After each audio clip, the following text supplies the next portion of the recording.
అందరికీ నమస్కారం, శుభోదయం. Welcome to money master. ఇవాళ 29th ఏప్రిల్ వెన్స్డే. ఇంటర్నేషనల్ మార్కెట్స్లో పర్ఫార్మెన్స్, అలాగే మన మార్కెట్స్ మీద ఇంపాక్ట్ అన్నీ కూడా ఒకసారి మనం మాట్లాడుకుందాం. క్రాంతి గారితో స్పెషల్ ఇంటర్వ్యూ ఆల్రెడీ పబ్లిష్ అయింది. ఒకసారి ఇంట్రెస్టింగ్ ఉన్న వాళ్ళు వాచ్ చేయండి. చాలా ఇన్ఫర్మేటివ్గా ఉండబోతుంది. దాదాపు 25 minutes ప్లస్ వచ్చింది. చాలా అంశాలు మనం మాట్లాడుకున్నాం. మార్కెట్స్లో ఉన్న ప్రతి ఒక్కరికి యూస్ఫుల్ అయ్యే అంశాలన్నీ కూడా ఇందులో ఉన్నాయి. సో ప్రాఫిట్ బుకింగ్ ఎక్కడ చేయాలి, ఎప్పుడు చేయాలి, స్టాక్ పికింగ్ ఎలా చేయాలి, ఒక కోర్ పోర్ట్ఫోలియో ఎలా మనం బిల్డ్ చేసుకోవాలి అన్న చాలా అంశాలు మనం ఈ కార్యక్రమంలో, ఈ ఇంటర్వ్యూలో మనం మాట్లాడాం. ఇంకా ఇంటర్నేషనల్ మార్కెట్స్లో మనకి కొద్దిగా మిక్స్డ్ ట్రెండ్ కనిపిస్తుంది. Nikkei almost 1% down, Hong Kong 1% plus, Shanghai 1/4% మేర లాభాలతో ట్రేడ్ అవుతుంది. నిన్న ముగిసిన అమెరికన్ మార్కెట్స్లో మళ్ళీ కొద్దిగా బలహీనత చూసాం. నాస్డాక్ 1% మేర, S&P 500 0.5% మేర, డౌ జోన్స్ ఒక ఫ్లాట్గా ముగిసింది. ఇక్కడ ఏఐ రిలేటెడ్ స్టాక్స్లో మళ్ళీ కొద్దిగా బలహీనత వల్ల మనకు నాస్డాక్లో టెక్ రిలేటెడ్ స్టాక్స్లో వీక్నెస్ ఉంది. మేజర్గా ఆయిల్ ఇజ్ ఆన్ బాయిల్, మళ్ళీ చెప్తున్నాం. బ్రెంట్ క్రూడ్ $112 దగ్గర ట్రేడ్ అవుతోంది. US oil hovers near $100 on report Trump dissatisfied with Iran's proposal to open Hormuz. So Hormuz జలసంధి ఇంకా ఓపెన్ అయితే కాలేదు. రెండు దేశాల మధ్య సయోధ్య అయితే కుదరలేదు. ఇక ఇరాన్ దాదాపుగా చేతులు ఎత్తేసింది, మా ముందు మోకరిల్లింది అన్నట్టుగా డొనాల్డ్ ట్రంప్ వ్యాఖ్యలు చేస్తున్నప్పటికీ అటు ఇరాన్ మాత్రం వెనక్కి తగ్గకుండా యుఎస్ తమ మీద ఆధిపత్యం చెలాయించే అధికారం లేదని చెప్పి మరొకసారి చాలా స్పష్టంగా చెప్తోంది. దీనికి తోడు ముందే అంతంత మాత్రంగా ఉన్న ఆయిల్ వ్యవస్థకి యుఏఈ ఒక గట్టి షాక్ ఇచ్చింది. ఒపెక్ ప్లస్ దేశాల కార్టెల్ నుంచి వాళ్ళు బయటకు వస్తున్నట్టు యుఏఈ వెల్లడించింది. దీంతో కొద్దిగా క్రూడ్లో కూడా జంప్ అయితే చూసాం. దాదాపు 40% దాకా వాటాను కైవసం చేసుకున్న యుఏఈ ఈ ఒపెక్ ప్లస్ దేశాల దీనిలో. సో మెజారిటీ వీళ్ళు బయటికి రావడం వల్ల కొద్దిగా crude related stocks and crude ప్రైజెస్లో కూడా జంప్ అయితే చూసాం. నిన్న ఒక 2 to 3% దాకా క్రూడ్ ప్రైజెస్లో జంప్. ఓవరాల్గా బ్రెంట్ అయితే ఇప్పుడు $110-112 దగ్గర ట్రేడ్ అవుతుంది. ఇది మనకి ఒక ప్యానిక్నెస్ క్రియేట్ చేసే వాతావరణం. దీనికి తోడు ఒక భయం ఉంది. ఏంటి అంటే ఇవాళ బెంగాల్ ఎలక్షన్స్ అయిపోయిన తర్వాత మే 1వ తారీఖు నుంచి పెట్రోల్ డీజిల్ ధరలు భారీగా పెరగబోతున్నాయి, ప్రభుత్వం భారీగా పెంచబోతుందన్న వార్తలు అయితే ఉన్నాయి. దీంతో ఒక panic buying across the country జరుగుతుంది. చాలా రాష్ట్రాల్లో మనకి ఆయిల్ కొరత, అంటే ఎస్పెషల్లీ డీజిల్ పెట్రోల్ కొరత తీవ్రంగా ఉంది. ఎందుకంటే అందరూ ఒకేసారి మీద పడి మూకుమ్మడిగా ధరలు ఏంటంటే మొన్న వచ్చిన ఒక రిపోర్ట్తో $20-25 దాకా పెరుగుతాయని చెప్పి ఒక భయం, ఒక ఆందోళన ఉన్న తరుణంలో ముందే అందరూ ఏంటంటే ఒక జాగ్రత్త మోడ్లో పెట్రోల్ డీజిల్ కొట్టించుకోవడం వల్ల విపరీతంగా వాళ్ళకు స్టాక్ అయితే ఇంపాక్ట్ ఉంది. బట్ ప్రభుత్వం ఒక క్లారిఫికేషన్ ఇచ్చింది నిన్న 1వ తారీఖు నుంచి ధరలు అయితే పెంచడం లేదని చెప్పి. ఇలా పెంచకపోవడం మాత్రం ఆర్థిక వ్యవస్థకి, ఆయిల్ కంపెనీస్కి ఒక తీవ్రమైన ఎఫెక్ట్ అయితే అవుతుంది. ఇండోలో ఏంటంటే ఎలక్షన్స్ ఉన్నాయి కాబట్టి ప్రభుత్వం కూడా అది ఆచితూచి ఎక్కడ దీని ఎఫెక్ట్ ఎలక్షన్స్లో తమ పార్టీ మీద పడుతుందేమో అని చెప్పి బీజేపీ ఒక గేమ్ ప్లాన్ రూపొందించినప్పటికీ కూడా ఇప్పుడున్న కండిషన్స్లో ఏంటంటే ఇక ధరలు పెంచకపోతే మాత్రం ఇది ఇబ్బందికర పరిణామం అవుతుంది. బట్ ఏ మేరకు వీళ్ళు సస్టైన్ చేసి ఉంచగలరు, ఏ మేరకు హోల్డ్ చేసి ఉంచగలరు, ఎంతవరకు షాక్ని అబ్జర్వ్ చేసుకోగలరు అనేది ఒక ముఖ్యమైన అంశంగా ఉంది. ఒకవేళ ధరలు ఇమ్మీడియట్గా $10-20 పెంచితే మాత్రం మళ్ళీ ప్యానిక్నెస్ వస్తుంది. సో అలాగా ఉన్న మెల్లిమెల్లిగా వారాల వ్యవధిలో ధరలు పెంచుకుంటూ స్టెబిలైజ్ చేయడం అనేది ప్రభుత్వ ఆలోచనగా అయితే ఉంటుంది. దాని ఎఫెక్ట్, క్యాస్కేడింగ్ ఎఫెక్ట్ ఇన్ఫ్లేషన్ మీద ఉంటుంది, తర్వాత ఇంట్రెస్ట్ సైకిల్ మీద ఉంటుంది. సో అవన్నీ కూడా మెల్లిమెల్లిగా అయితే ఉంటాయి రాబోయే రోజుల్లో. ఇవన్నీ కూడా మనం భరించక తప్పని పరిస్థితి. దీంతో విపరీతమైన వేడి, సూపర్ ఎల్నినో ఎఫెక్ట్ కారణంగా దేశవ్యాప్తంగా కూడా విపరీతమైన ఉక్కపోత ఉంది. పీక్ డిమాండ్ మనం పవర్ కన్జంప్షన్లో అయితే చూస్తున్నాము. కన్జంప్షన్ ఈ కూల్ ఐస్ క్రీమ్స్ కానివ్వండి, ఏసీస్ కానివ్వండి, ఇవన్నీ కూడా మళ్ళీ డిమాండ్ అయితే అనూహ్యంగా పెరుగుతున్నాయి. ఇవంతా ఒక సెట్ ఆఫ్ బాస్కెట్గా ఉంది. అటువైపు నుంచి మనకు క్రూడ్ దిగుమతి మెల్లిమెల్లిగా కొద్దిగా ఆన్ ట్రాక్ 100% గతంలో మాదిరి ఉందని చెప్పలేం కానీ బట్ స్టెబిలైజ్ అయితే అయింది. ఫెర్టిలైజర్స్ దిగుమతి కూడా కొద్దిగా ఇబ్బందికరంగా ఉంది. ఇవన్నీ ఏంటంటే ఒకదాని తర్వాత ఒకటి ఇబ్బంది పడే స్కోప్ అయితే మనకు ఉంది సమీప భవిష్యత్తులో. సో దానికి తగ్గట్టు మన ఇన్వెస్ట్మెంట్ ఆలోచన కూడా చేసుకోవాలి. విపరీతంగా ఒకేసారి డబ్బులు కుమ్మరించేందుకు మాత్రం ఇది సరైన సమయం కాకపోవచ్చు.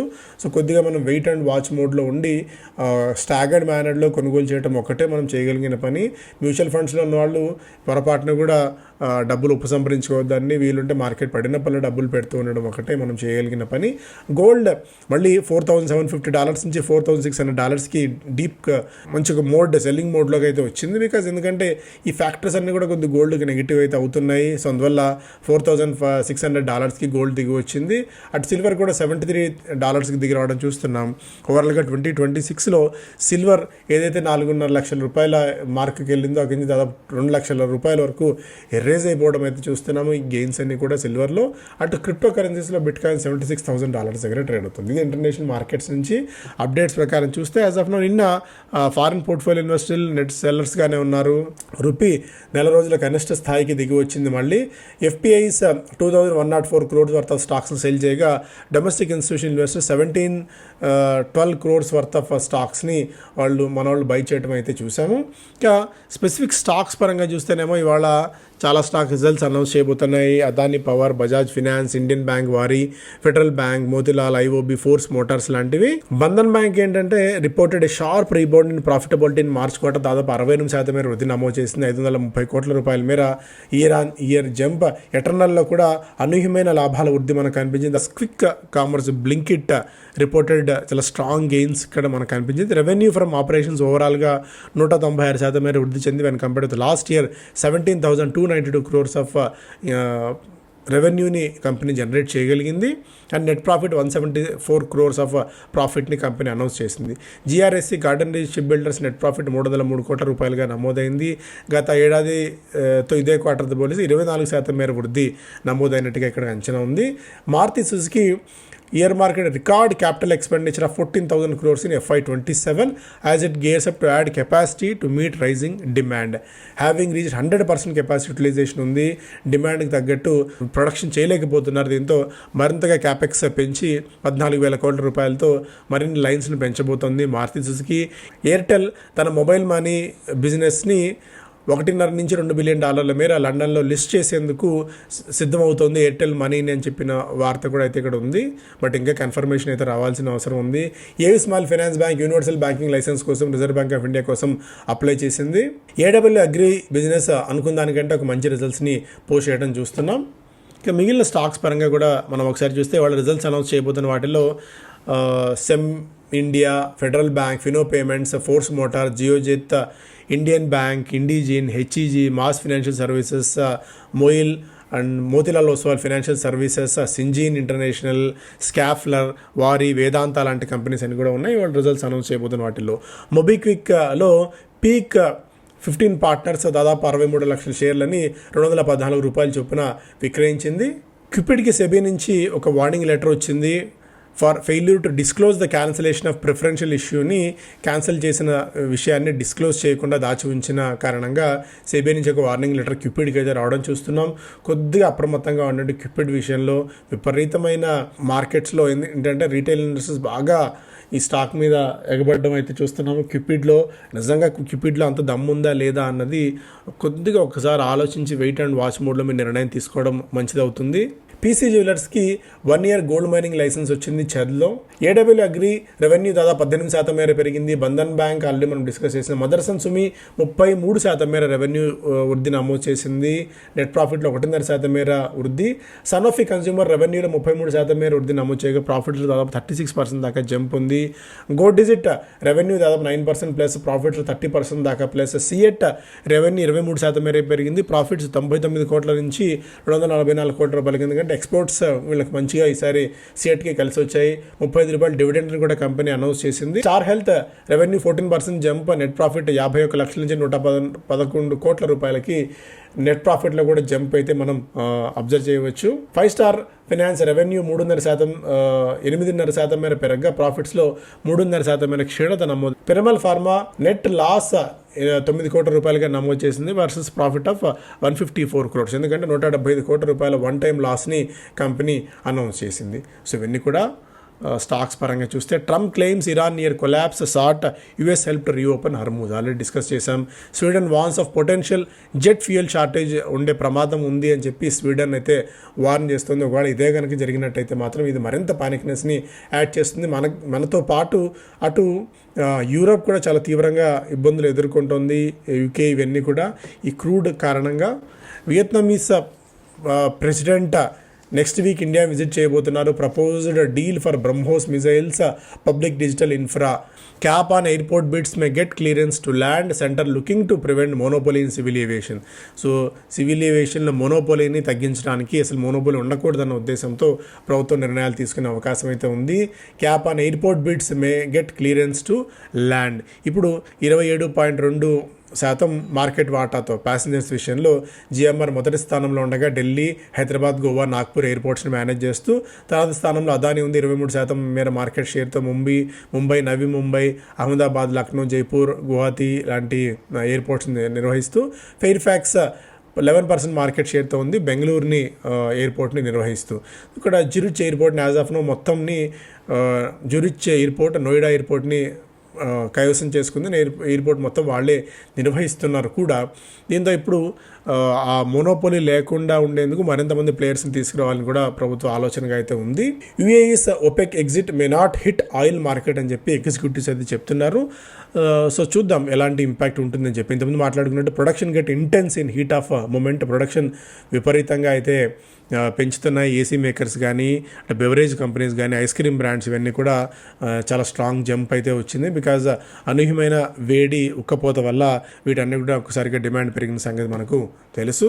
రిలయన్స్ $10 బిలియన్ క్లబ్లోకి చేరింది. ప్రాఫిట్స్ $10 బిలియన్ ప్రాఫిట్స్ని కంపెనీ అనౌన్స్ చేసి first of its time Indian కంపెనీగా ఒక రికార్డ్ నమోదు చేయడం అయితే చూస్తున్నాం. Reliance industries, JSW steel and Jindal స్టీల్కి హెచ్ఎస్బిసి ఒక బై రేటింగ్ ఇస్తూ టార్గెట్ ప్రైస్ అయితే ఇచ్చింది. జేఎస్డబ్ల్యూ స్టీల్కి 1460 టార్గెట్ ప్రైస్, టాటా స్టీల్కి 255, జిందాల్ స్టెయిన్లెస్ 880, జిందాల్ స్టీల్కి 1280 టార్గెట్ ప్రైస్. ఇక్కడి నుంచి గరిష్టంగా టాటా స్టీల్ 19% మేర, జేఎస్డబ్ల్యూ స్టీల్ 14% మేర పెరిగే అవకాశం ఉందని చెప్పి హెచ్ఎస్బిసి తన రిపోర్ట్లో అయితే వెల్లడించింది. మైక్రో ఫైనాన్స్ ఇండస్ట్రీ మెల్లిమెల్లిగా రీబౌండ్ అవుతోంది.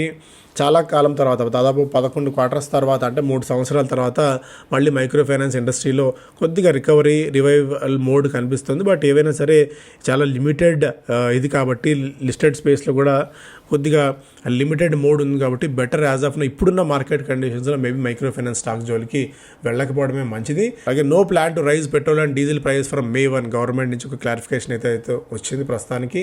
Maruti Suzuki Q4 net sales 29% మేర పెరిగింది. 50,000 కోట్ల మార్కెట్ మైల్ స్టోన్ని కంపెనీ క్రాస్ చేయడం అయితే చూస్తున్నాము.